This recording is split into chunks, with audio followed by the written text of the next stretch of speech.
Welcome once again to Hude Hour, right here on Hude Network. That is the Humanitarian and Development Network. A fitting name because that's what we do here on Hude Hour. We delve into issues within the humanitarian and development space to bring more light to it, shine a light on advocacy, because at the end of the day, we want to see sustainable development across all goals that affect life. As always, I am Amadin Ogbewe. And I am Joan. Thank you so much for joining us. Hi, Amadin. How are you doing today? I'm good. Are you? I'm good. I'm great. You look good. Thank you so much. You feel good too? I feel good. How about you? I do too. It's a bright day, you know. Another day to be grateful for life. Grateful that you get to, what's the word now? Observe or be a part of or are respected for all your rights. Yeah. Yes, right to life, right to freedom, right to speech, right to fair hearing. All these things are things that there's a reason that they exist in the first place, because we know that the quality of the human life is uplifted, is better when these rights are there. Sadly, that's what we're here to talk about today, because some persons are being deprived of certain rights of theirs, and that's why we're talking about human trafficking prevention today. Now, human trafficking remains a growing crisis across the Sahel, fueled by conflict, poverty, and political instability.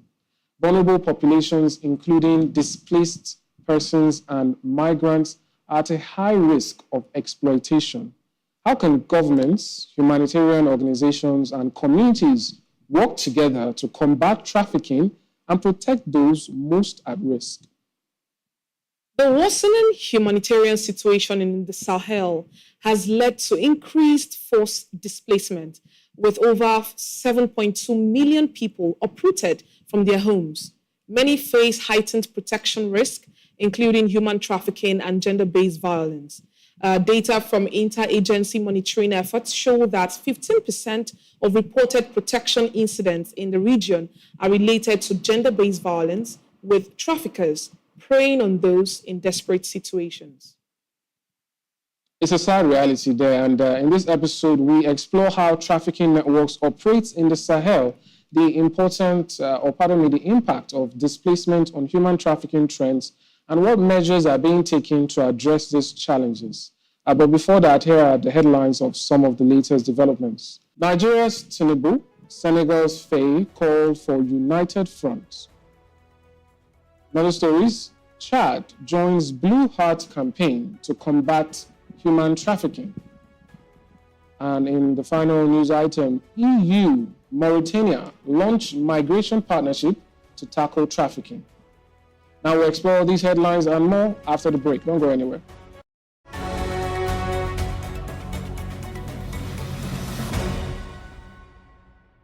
Now the Sahel is a major corridor for human traffickers, with armed conflict and climate change exacerbating vulnerabilities. Many displaced persons are targeted by smuggling networks that promise safe passage but often lead to forced labor, sexual exploitation, or abuse. In Burkina Faso, Mali, and Niger, movement restrictions in conflict-affected areas have made it even harder for victims to seek help. Humanitarian organizations are adapting their strategies to focus on protection and resilience rather than just emergency response. These include strengthening legal pathways for migration, enhancing border security, and increasing community awareness programs to prevent trafficking. Additionally, organizations are prioritizing support for survivors, including psychosocial assistance and safe spaces for women and children. Now, addressing human trafficking in the Sahel requires a coordinated international effort, stronger policies, and sustainable support systems for displaced populations.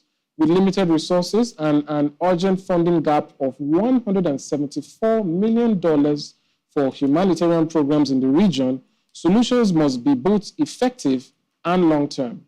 But these and more we'll explore after the break. Don't go anywhere.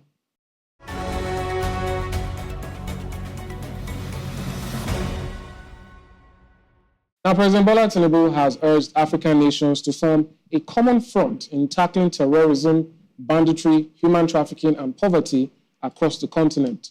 Speaking during the meeting with Senegalese President Bassirou Faye at the presidential villa Abuja, Tinubu emphasized the need for West African nations to realign their governance structures to effectively address these security and economic challenges. Tinubu stressed that democracy and the constitutional order must be upheld, highlighting the importance of institutions like the judiciary and the rule of law. He commended Senegal for its commitment to democratic governance, describing Nigeria and Senegal as brotherly nations with a shared history of cooperation. President Faye reaffirmed Senegal's commitment to strengthening ties with Nigeria, calling for the reactivation of the Nigeria-Senegal Joint Commission to boost diplomatic and trade relations. He also highlighted the importance of ECOWAS in fostering regional integration and urged collective efforts to combat human trafficking and migration challenges. Well, what we're seeing from those two presidents is trying to create a bloc within the Sahel region, because the Sahel region cuts across more than just West African nations. And I think it's something where, the entire topic for today is collaborative ways that we can resolve this issue. And it's interesting to see the West African, or some of the West African leaders, cohorts or the area, binding together and trying to solve these issues. And I think that can also help, because sometimes neighbors or closer neighbors tend to understand each other better. And that collaboration coming from the two top persons at the heads of both countries, and I think is something that we should look forward to and start to see what comes out of it. They also talked about trade and other things. One other thing I think that we hear a lot is about how people take alternate routes or try to, cut across the law when the straightforward process has issues. And I think that's one of the things we discuss and get to understand about, the ease of movement between African countries. If it's something that is better organized and not as cumbersome or perhaps expensive as it may be, maybe we won't see much of people falling into the arms of people who are tricking them, offering better alternatives and all of that. So these are the things we look forward to understanding as the program continues. Yeah, for something to be tackled, it shows that it has actually eaten deep into that particular environment, and it has affected not just the environment as a whole, it has affected the people involved, So for the Senegalese president and the Nigeria's president to come together to think about this, to say, okay, let us combat this, let us come together to think of strategies as brotherly nations, as they refer themselves. To come together to talk about this is, for me, is a very good step, to take, because it's a menace that is really, really eating deep into the society. And the earlier it is being tackled, the better for the nations. Indeed. Let's move to the next news item we have. Chad has officially pledged its support for the Blue Hearts campaign against human trafficking, reaffirming its commitment to tackling the growing threat of exploitation and irregular migration. Officials highlighted Chad's role as a source, destination, and transit country for trafficking victims, particularly among vulnerable youth, women, and children, at an awareness event attended by 200 students from the CEFOD Business School and the University of N'Djamena. Participants engaged in theater performances, debates, and film screenings to deepen understanding and encourage action against trafficking. Carlos Rota, chairman of the Multi-Sectoral Technical Committee on Trafficking in Persons and Smuggling of Migrants, emphasized Chad's challenges due to its geographical position, poverty, and security issues, calling for stronger awareness campaigns to fight human trafficking representatives. So we have representatives from the Ministry of Justice, UNODC, IOM, and the United Nations Human Rights Office also attended the event, reinforcing the need for collaborative efforts to combat trafficking and protect vulnerable populations. Okay, this is what we're talking about. an event that's has been set aside. Chad and the Blue Hearts is a movement that's UNODC is going around, to making sure that people are being saved. The whole human trafficking is something that they are tackling, and Chad is as like a center of it all. It's a border, a very strong border where people go through to go out of the country and being shipped to other countries, migrated to other countries for this particular cause. So. And as we can see that campaigns are being done to create awareness. People need to understand the gravity of this particular action that the traffickers do to the people that are being trafficked, if there is any, for the lack of better word. Okay, so this is a very, very important event, and I see it as an eye-opener for people who do not really understand the context of it. Indeed, awareness, that's what we're doing here today and what we will continue to do. And so that we can really start to sensitize people, because there's a common belief I think people have that it can never be me. It really could be you. So let's see how well those campaigns and more, just as we're doing on Hude Hour here, continue. But we're going to break now. When we return, we'll delve into our final news item, and after that, we'll be joined by our guest to do justice to the matter. Stay with us.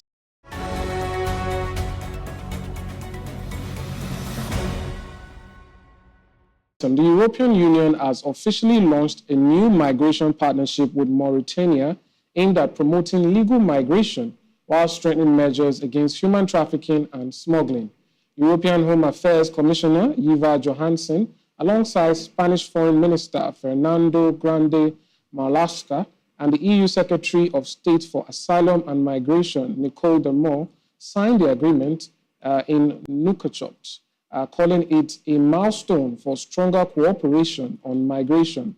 The partnership focuses on 5 key areas, including job creation, support for refugees, enhanced security cooperation, and strengthened border management through Frontex training and equipment.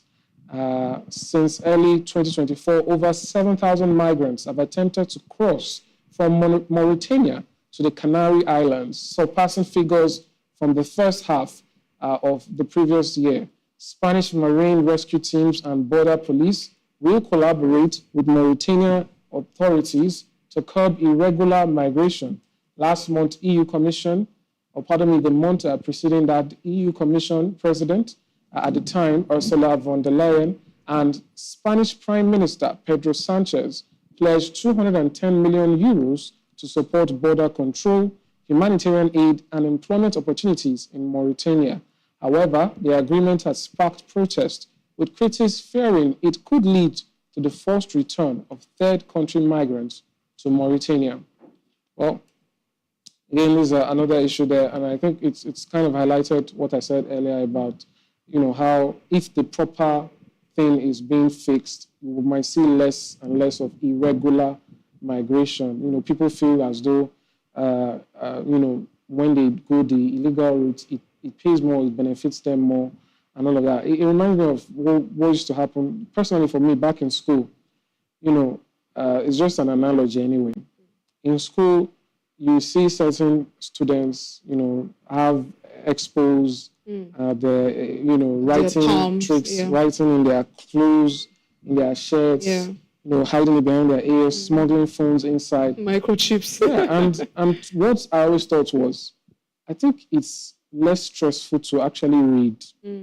Just read your book, study, And I think that's what happens with regular and irregular migration. People think it's cumbersome. I need to do this, I need to do that. But awareness and all of that helps people know that you might even end up, spending less, having to worry less. Because that's one thing that's important for me personally, which is that I don't want to be looking across my shoulder. Are they coming to get me? Are they coming to deport me? Do I have to go through the seas and all of that? But these are things we'll discuss more after, when our guest comes in. But for now, I think it's important to note that government and other people who are helping with the proper and regular means, I think they are doing better in the long run for people, so that they don't need, in the first place, to be lured to the illegal means. Yes, I think that particular angle, and also we are talking about, it's also connected to hardship. You know, when a particular country is not thriving, the people are suffering. People tend to move, migrate to other countries for greener pastures. And also, you made mention of the word desperation and vulnerability, and this is actually birthed out of when things are not really working out, well. So people begin to, go into depression and desperation as well. And you see that they are ready to do anything just to come out from what they are actually going through, the hardship they are going through. So if the country or set of countries are doing well economically and every otherwise, people will not have reasons to migrate, to forcefully migrate to other countries. Indeed. Well, that's what we take for now. We'll go on a break, and when we return, we'll be joined by a guest to do justice to this matter. And the person who will be joining us today is the program officer for the Media Coalition and Awareness to Halt Human Trafficking, also MeCAHT. She is Setkop Plangnan Isaac. She'll be joining us to do justice to this matter. Don't go anywhere. We'll be right back.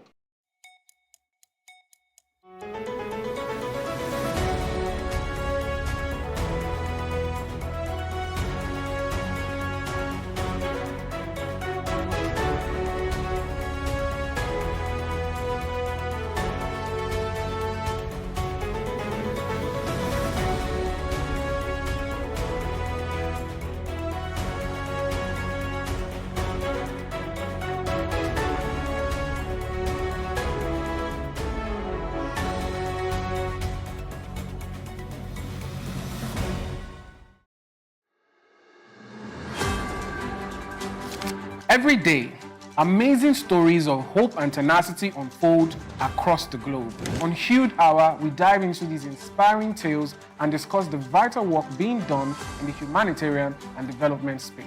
Humanity has never faced a shortage of challenges, yet we rise stronger through teamwork and determination. Though these remedies are often underreported, on Hude Hour, we advocate sustainable solutions. We bring you the latest and most impactful news on how lives are being changed. We engage with young change makers and experts who provide valuable insights into relief efforts and the challenges faced by local communities through a global perspective. Join us every Wednesday by 8 a.m. on Hude Network's YouTube channel as we embark on this journey of positive change.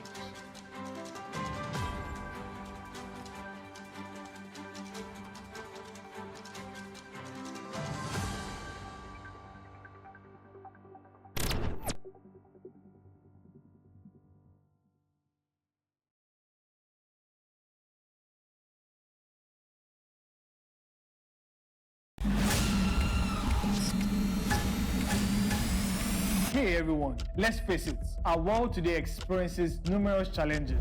And guess what? Our community isn't off the hook either. Most of the world issues are either not talked about enough or never talked about at all. But here on Timeline, we've got you covered.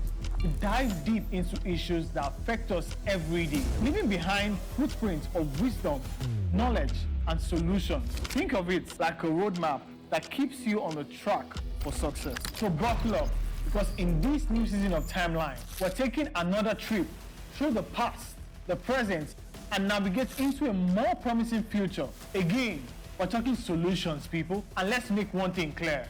This is not your average blah, blah, blah convo. This is real talk with a side of inspiration and a sprinkle of wow. I never thought about it like that. I'm your host on this impactful ride.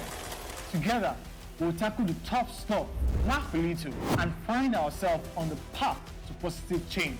So what are you waiting for? Season 2 of Timeline will be loaded. Let's get started. Hop in, and let's drive straight into the heart of issues shaping our world. Let's go. Oh, one more thing. Hit that subscribe button and let's take this ride together.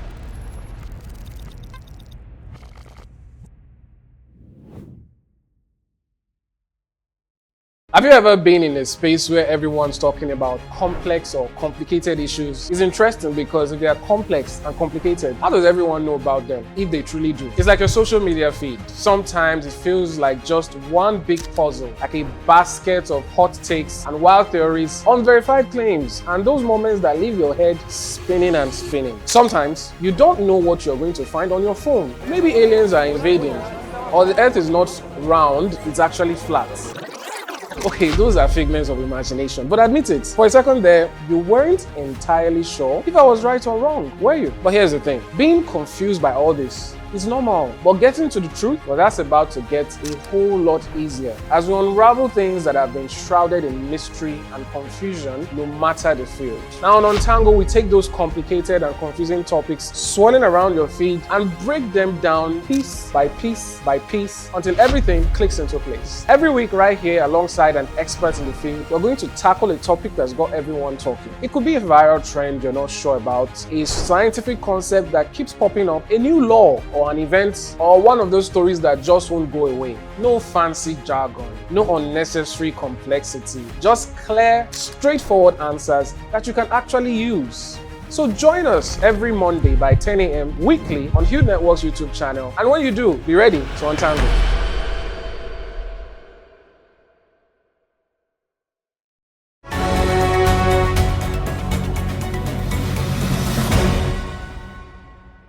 Welcome back. If you're just joining us, this is still Hude Hour right here on Hude Network. We have been talking on the issue of human trafficking prevention, particularly human trafficking in the Sahel, collaborative solutions for prevention and protection. We've been joined now by a guest in the house who is predominantly at the forefront of tackling this issue. And like I said before the break, she is the program officer at the Media Coalition and Awareness to Halt Human Trafficking, or we call that MeCAHT. Talking about Setkop Plangnan Isaac. Welcome to the program. Good morning. Yeah, good morning. You're welcome. It's good to have you. Good to meet you too. All right. So let's go straight into it. For those who don't know, the Sahel region basically cuts across some parts of West Africa and North Central Africa. It also includes the Atlantic, and we see there's a lot of movement in this area. So I'd like to start with that. In your experience, because your organization is focused on preventing human trafficking or ending human trafficking, what would you say is the progress made so far? What are the state of things in the Sahel as regards human trafficking? All right, thank you so much. Yeah, good morning, everybody. I'm so happy to be here this afternoon. Yeah, so really, when we're talking about human trafficking issues around the Sahel region, you know, it's an escalating issue. It's a challenge that has been for long. It's not something today, and it's not something that it has been effectively tackled. So, and the reason is because of the ongoing crisis, ongoing conflicts, you know, talking about political instability, economic hardships, and porous borders. In as much as many efforts have been put in place in order to tackle such, but because of the way the region is, most especially talking about how porous it is, it makes trafficking very easy because most of the borders are not being armed, or they are not being monitored, or they are not being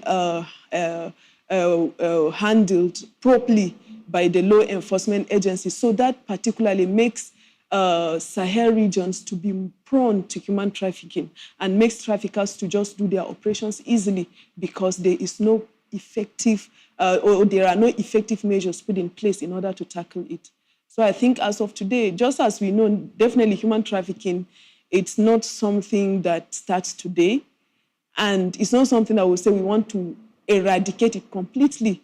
Like for us at MeCAHT, all we do is just a little that we can do in order to prevent. But we can't say we want to eradicate it completely because it has been right from the beginning. And looking at the challenges that people are facing, definitely you see that people are so vulnerable to traffickers. So honestly, it's a major concern when we're talking about the Sahel regions. Yeah. Okay, fair enough. You talked about borders that are not strong, and you talked about economic hardship. Yeah. I want you to tell us more about those factors that can actually trigger human trafficking. What other factors that are involved? Okay. Another factor is there is no alternative solution to maybe the community. For example, you come to a community and you are telling them, okay, human trafficking is not good. When people are coming for asking you to send in your children, please don't give them out.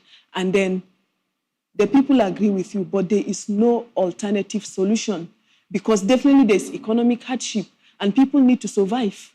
So because of that, it makes people to be desperate, despite the fact that, yes, they know that this is human trafficking or this thing I'm about to do, it's going to end up in human trafficking, but they decide to take the risk anyway because there is no alternative solution to it. So you're saying that most of these people know the consequences of the repercussion or of their actions if they go into it, but they still go ahead? Yes. So, like I was speaking with some people, returnees, just for one of the projects we are implementing, and some of them, mostly, I asked them, but why did you decide to follow through the illegal route? He said, but I don't have the money or whatever to process a visa. But I asked them, I said, but do you know the danger involved? They said, yes, but I just want to try my luck. Because definitely there are people that have gone through the way and they were able to scale through. And then because of that, they want to also try their luck. In as much as they know that there are unmanned borders that human traffickers could exploit, could actually be there in order to carry out their operations. But they will decide to just go because of desperation. But what is it about the borders within the Sahel region that makes it so easy to bypass? Aren't there immigration, other stop points that should be preventing this? All right. I think one of the major issues is corruption and bribery, because I spoke with one of the survivors and she was telling me that even if you get to the border and even if you scream, the law enforcement agencies, they don't care because they have been bribed by the traffickers. Because you know definitely that human trafficking is a network of people. People collaborate from different places. There are people that are responsible for recruitment, and then somebody is there to receive them. And then they know that definitely there are law enforcement agencies that are against that. So they also have their networks over there.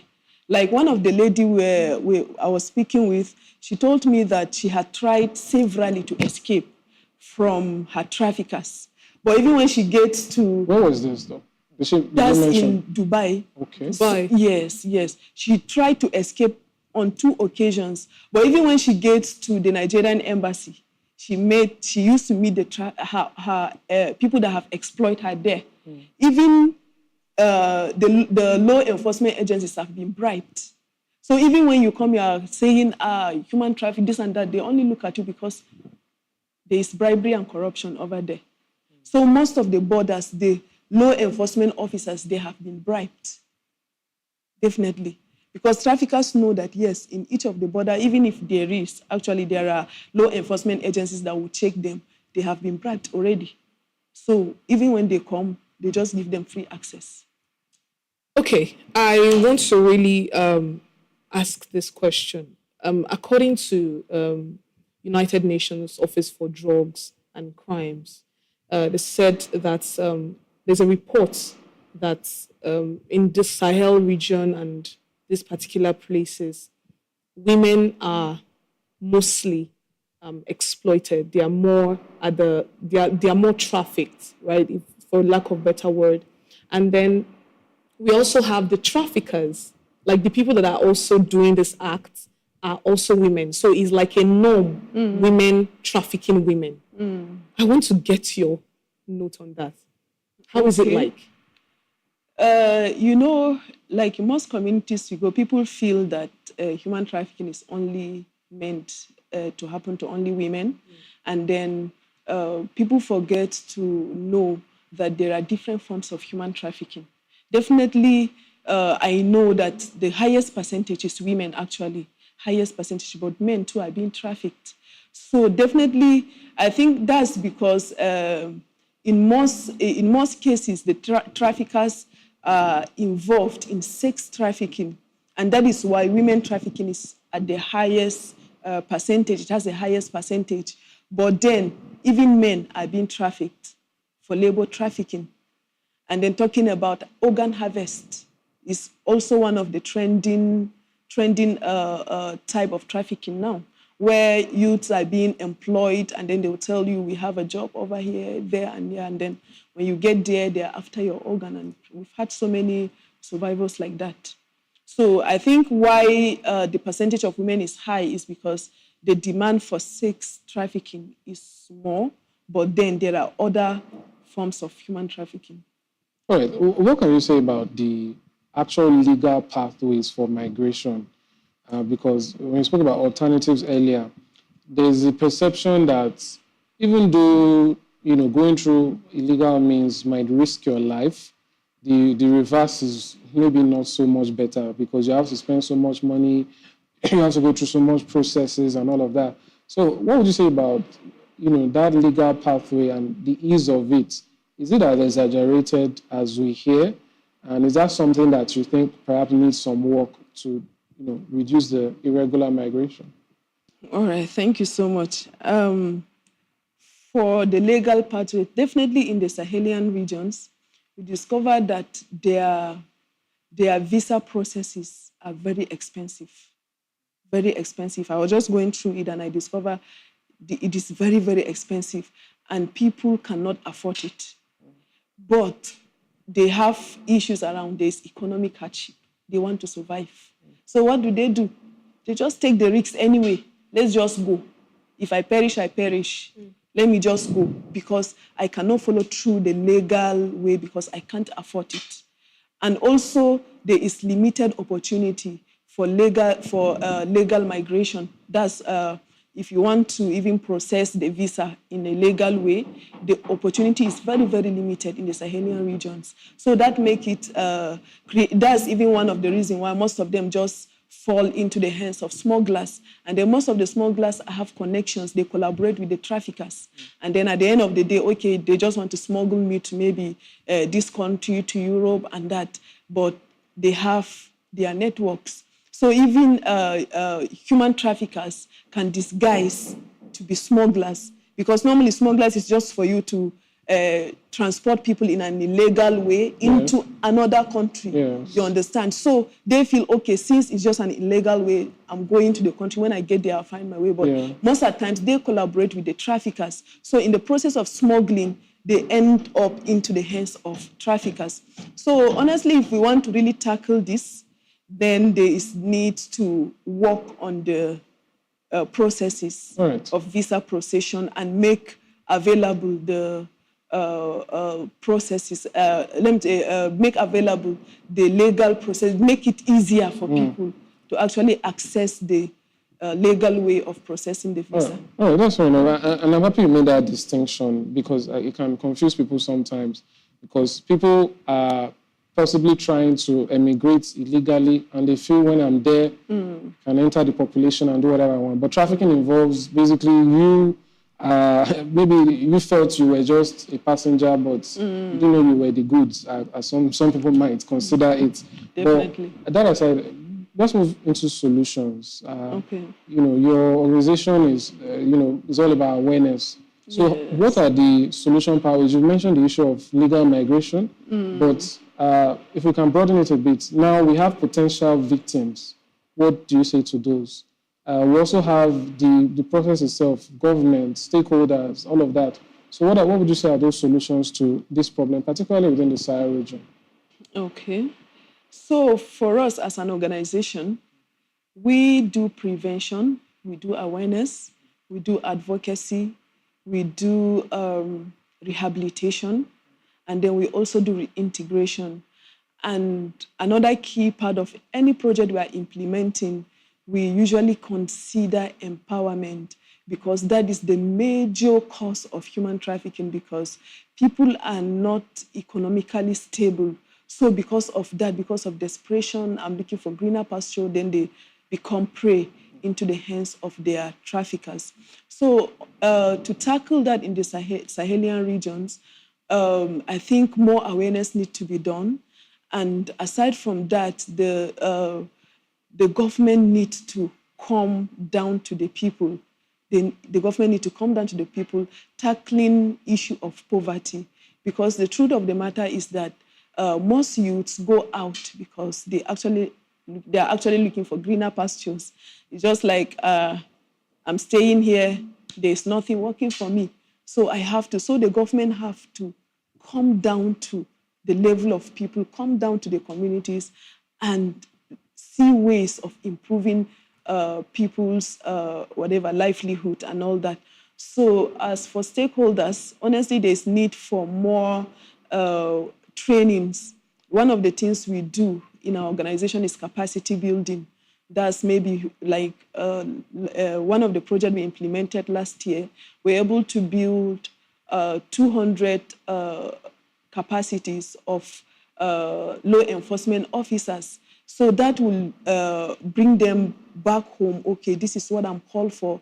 How do I identify traffic situations? How do I identify traffic victims, even as I am on my post? And then also disabusing their mind from corruption and bribery. These are human beings. These are lives. These are destinies. Why will you collect just a peanut or money just for these lives? So just disabuse their minds. I think regular workshop, capacity building, and even collaborations, because definitely Sahelian regions lack adequate resources to effectively tackle human trafficking. So with collaboration with international organizations or regional organizations will help a lot, and also community engagements too. You don't just do it on your own, but you have to come down to the community, engage the community themselves. Because if there is any project you are implementing, if you want it to be effective, allow the community members to drive it and you will see results. But by the time that you come and you want to do it yourself, you see that there wouldn't be any result. So by the time that any project implementation is centered towards community engagement, you see that the community will be engaged and all that. So I think if those are put in place, we can reduce a little from trafficking works. All right, quickly, Setkop, I just want you to tell us, you've been in this game for 4 years in combating human trafficking. I want you to tell us, what are those words, those particular sentences, because I'm sure you've encountered survivors and you've heard their stories. I know you also have success stories. I have a lot of questions to ask you, but we're already beyond time. But first of all, what are those particular type of words or sentences that these human traffickers use to lure potential or people, prospective prey, right? Yes. So what are those particular sentences that we need to tell the people listening to you right now and watching you, in case there is anybody that does not really know, maybe it's a tactic and they need to be informed. So tell us about that. All right. Talking about that, seriously, what traffickers do is to offer you better opportunity than the one you have presently. So telling you that, okay, like one of the cases we had, the girl was actually trafficked online. She was chatting with the guy, and then he told her, yes, I have a job in Dubai. All you need to do is just bring your passport. We'll do everything for you. And when you get there, you'll be paid. Is it how many, what? So it's a promising pay. And he told her that within 2-3 years, she can explore, she can build house, she can do this. So most of the times, they come with juicy promises that are actually attractive. They are mind-blowing. And then promises that make you feel my breakthrough has come. What I'm praying for is finally here. So they don't just come with normal 20,000 work, no. They come with a work that you will be so, it's a catchy kind of offer. And then the people now say, this is an opportunity, let me just go. Or even some that may come with educational promise, just give me your child, I will sponsor her from primary school to secondary school to higher institution. Okay. And as a parent, you just feel relaxed. My body is taken away. All right, just in 1 minute, so that we can actually end this. The prosecution strategy now, to the traffickers? Because you made mention of a story that a particular lady wanted to go through the legal means, but she met her traffickers there. That's to show that they are in collaboration. Yes, sure. And you also made mention of the border line being settled, even though you scream, they don't get to hear you. Definitely. What are those strategies you feel that the government or international level should take to prosecute those traffickers? Just in 1 minute, please.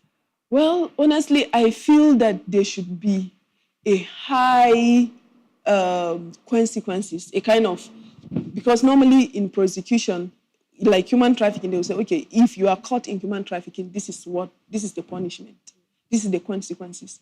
But I feel if they make the consequence to be that strong, a kind of high punishment for it, it will help the traffickers to actually pipe low. I don't know if I get your question. Yeah. Yes, so a kind of, it's not just punishment of 1 year imprisonment or 2 years. Let it be like life imprisonment. Yes, so I think one of the strategy, the gender-based violence use was, if you are caught in that, they will post you all over social media, and then you will be written, I have slept with this girl, and then you will be published all over social media, and you will be in prison. With that alone, someone who is involved in it will think twice before actually indulging in such acts. So I think if the consequences is actually increased, it will really make the traffickers to think twice. Fair enough. I think that maybe what you were describing was when sex offenders are put on a list, sex offenders list that even their prospective employers and whatever have access to. I think that happens even in Lagos with the DVSA. Well, thank you so much for coming and for sharing your thoughts on this matter. It's been a pleasure. Thank you. Thank you so much. All right. That's how we end this segment of the program. We have been talking about the issue of human trafficking in the Sahel and solutions, prevention, and protection. Now, we'll go on a quick break. When we return, we'll delve into Verified Voices segment. Don't go anywhere. We'll be right back.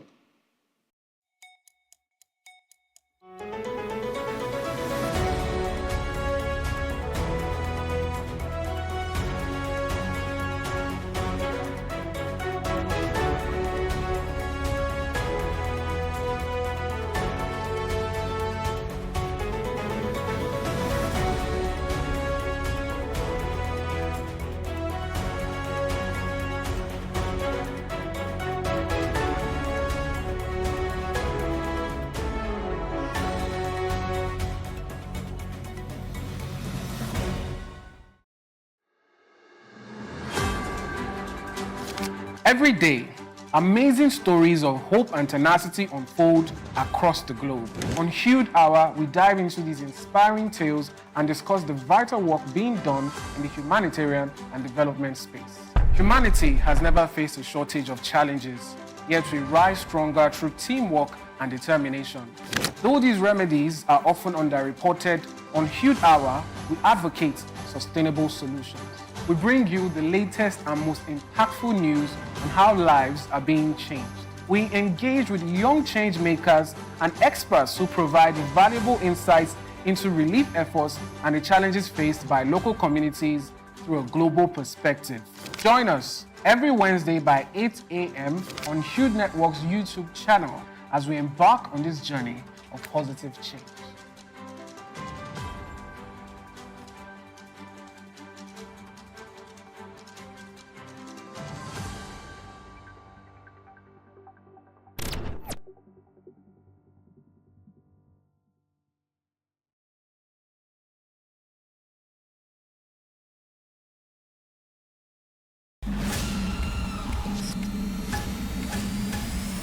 Hey everyone, let's face it, our world today experiences numerous challenges. And guess what? Our community isn't off the hook either. Most of the world issues are either not talked about enough or never talked about at all. But here on Timeline, we've got you covered. We dive deep into issues that affect us every day, leaving behind footprints of wisdom, knowledge, and solutions. Think of it like a roadmap that keeps you on the track for success. So buckle up, because in this new season of Timeline, we're taking another trip through the past, the present, and navigate into a more promising future. Again, We're talking solutions, people. And let's make one thing clear. This is not your average blah, blah, blah convo. This is real talk with a side of inspiration and a sprinkle of wow. I never thought about it like that. I'm your host on this impactful ride. Together, we'll tackle the tough stuff, laugh a little, and find ourselves on the path to positive change. So what are you waiting for? Season 2 of Timeline will be loaded. Let's get started. Hop in, and let's drive straight into the heart of issues shaping our world. Let's go. Oh, one more thing. Hit that subscribe button and let's take this ride together.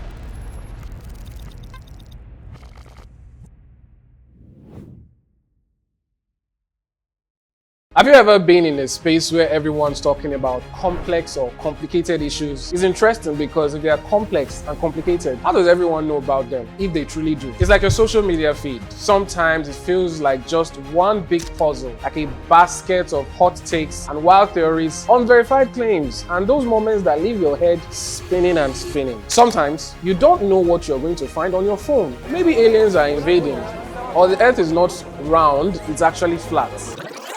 Okay, those are figments of imagination, but admit it, for a second there, you weren't entirely sure if I was right or wrong, were you? But here's the thing, being confused by all this is normal, but getting to the truth, well, that's about to get a whole lot easier as we unravel things that have been shrouded in mystery and confusion no matter the field. Now on Untangle, we take those complicated and confusing topics swirling around your feed and break them down piece by piece by piece until everything clicks into place. Every week right here alongside an expert in the field, we're going to tackle a topic that's got everyone talking. It could be a viral trend you're not sure about, a scientific concept that keeps popping up, a new law or an event, or one of those stories that just won't go away. No fancy jargon, no unnecessary complexity, just clear, straightforward answers that you can actually use. So join us every Monday by 10 a.m. weekly on Hude Network's YouTube channel. And when you do, be ready to untangle.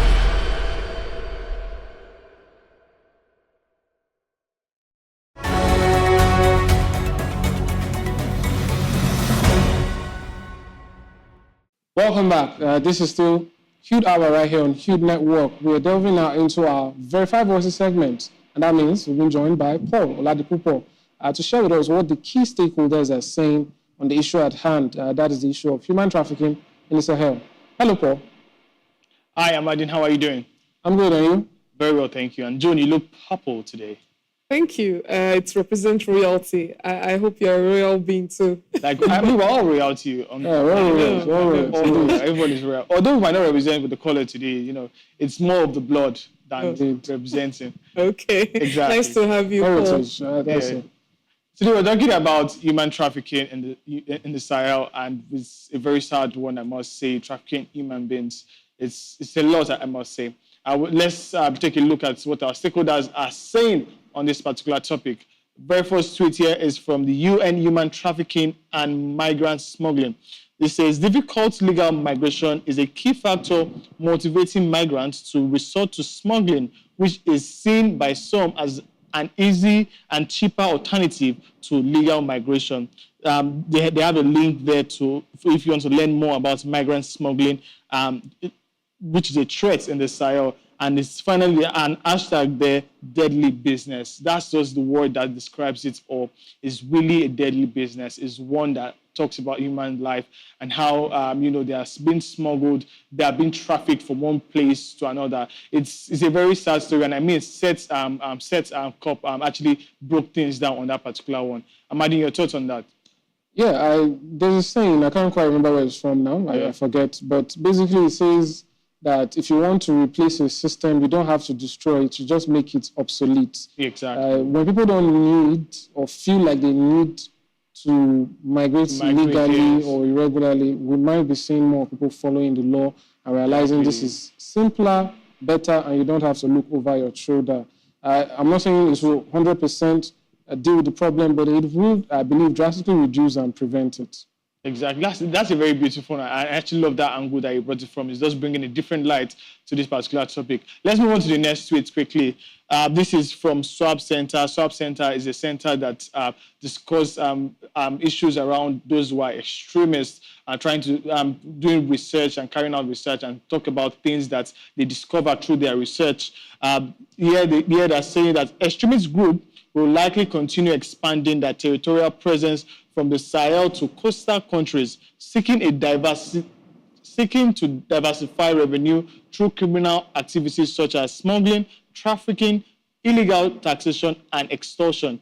These efforts are facilitated by porous borders and limited state security in peripheral regions. The Sahel region will likely see increased integration between criminal networks and extremist groups as their mutually enforcing relationship thrive in a weak and corrupt state. However, these alliances are opportunistic and can shift rapidly depending on the circumstances. I mean, Setkop actually referred so much on this particular topic here, where she talked about how even those that are meant to be law enforcers and also at the border and also the border patrol are also the ones also involved one way or the other in all of this. Before I get your reactions on this, I'd love to take the next tweet so we have the reactions together because it's still in line with what is being said here. This is from a Twitter user. He calls himself Brand Strategist. It says, human trafficking is a big syndicate which involves government officials, politicians, law enforcement, and border patrols. It's a well-coordinated industry where everyone plays their parts to stay benefiting. I mean, this more like gives us a summary of all that's been said so far, talking about how all of these things is just interwoven. Because if there are proper structures in place, Seth talked about the story of someone who wanted to escape from Dubai earlier on, and then she went down to the embassy. And unfortunately, those that she met there are those that also brought her into the country, talking about Dubai there. So it's really a sad one if you should look at it, because those that are meant to run to for help are also the ones that that brought you or kept you in whatever situation that you might have found yourself. That's talking about the victims now. Joan, your reaction on this particular one? It's quite unfortunate that when we have a weak government, we have a weak structure, the extremist group, they're coming in full force. And the tweet before the one we are in currently, what I see there is, I see gods, I see that people, the extremist group are ready to do more, they are going to expand it. It's a threat. They're going to do it because this particular borders, a lot of things that are supposed to be strong, a lot of structures that are supposed to be very, very strong to protect the people are unfortunately weak and corrupt. So it's quite unfortunate. It's time for us to wake up and, protect what is ours. And just like you made mention there, the people that are meant to protect the people, right? The people that are meant to protect the victims. Exactly. Yeah. The people that are meant to protect the victims are the ones that are, in collaboration with this extremist and, to stay benefited, just like the current tweet we are in is quite an unfortunate it's an old ecosystem and everyone has to benefit one way or the other. Exactly. And that's what this brand strategist is saying. Amadin, I also love to take your reactions on this one as well before we move to the next tweet. Yeah, I think it's like I said, it's a syndicate and it's a well-oiled machine. So I think to bring it down is going to require as much, coordination. And this is why we see even journalists who have gone undercover, infiltrated these groups. Some agencies, I'm talking about security agencies, have done similar. So it's a big problem. And when we see things like this, we understand that it's huger than just one person fixing it or waving a magic wand. We all have to play our part, even us as people, see something, say something. If you are that person who is there when a friend is getting advice that, come over, we're going to give you $2,000, you can do your part by saying, this sounds suspicious, let's talk to the people involved and before we know what to do. I mean, some deals are really actually very too true to be true. So it's more like say that, everyone wants a very bright future. Everyone wants something that is very nice for themselves. And it's important that we try to look into all of those things in the real sense. Let's go now to the next tweet right there. This one is a good one. A good news, I must say, and it's one that brings that warms the heart. Right here is a picture of Emma, right, who is going to be reunited with her parents in Niger. But let's take the tweet. This is from SOS Children's Village International. Human trafficking is on the rise as the climate crisis, conflicts, and poverty puts more and more people at risk of exploitation. In sub-Saharan Africa, children account for 60% of identified victims. At 13, Enna was reunited with her family in Niger. I mean, this is an heartwarming one. It's very loving to see that Emma is going to be reunited with her family after a very long time being away from her family. And one interesting thing about SOS Children is the fact that even after they must have gotten the children back, one of the things that they try to do is to ensure that they educate them, try to ensure that they see a psychologist so that they are able to blend in with the society back again. And I think Emma is on the right path for all of that. I'll take you guys' reactions on that. Let me start with Joan on this one. Well, I don't know. It's something very, very loving to see, especially women. I know men are also involved in it. In fact, anybody at all. It's that moment when... Anybody can be a victim. Exactly.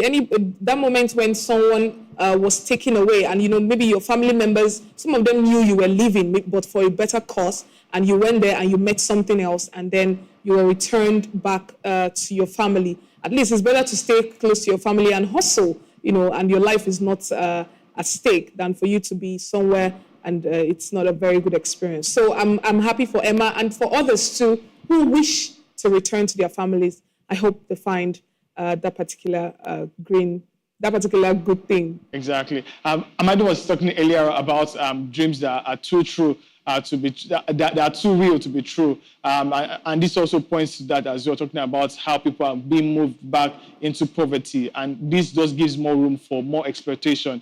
Amadin, if you could expand more on that, that would be nice. Yeah, I think for me, what I see there is that the aspect of rehabilitation is also very important because people will survive, and it's important for them to know that there's still love at home. It's not stigmatization where people say, you tried to go and be better than us and you failed. That's what people hear a lot. So some persons might actually choose death over that. And we need to let people know that, you can come back home, especially when you escape or when you run away, because human trafficking is, we have to be specific that it might start out as though you choose it, but at the end of the day, it's against your will. Exactly. You're that's what you're being victimized. Yes. So rehabilitation is important so that at the end of the day, when these people come back, they are reintegrated into society and they are empowered, just like Setkop said, and so that we don't see an endless cycle of people choosing to just give their lives away rather than get a second chance at life. Exactly. Just like Amadin said earlier on, that it's important that we all, once we see something, we say something. Try to help your friend when you see that whatever is going into doesn't look so true. Also try to ensure that you weigh things around you before you go into them. I think that will be all on Verified Voices today. My name is Paul. Thank you very much for joining Verified Voices. Thank you so much, Paul. Thank you, Paul. Bye for now. All right, that's how we round up the program for today. It's been an interesting one, an enlightening one also. Do join us once again Wednesday, 8 a.m. We bring to you issues within the humanitarian and development space. See you next time. I am Amadin Ogbewe. And I am Joan. Thank you so much for joining us. If you see something, say something. Bye for now.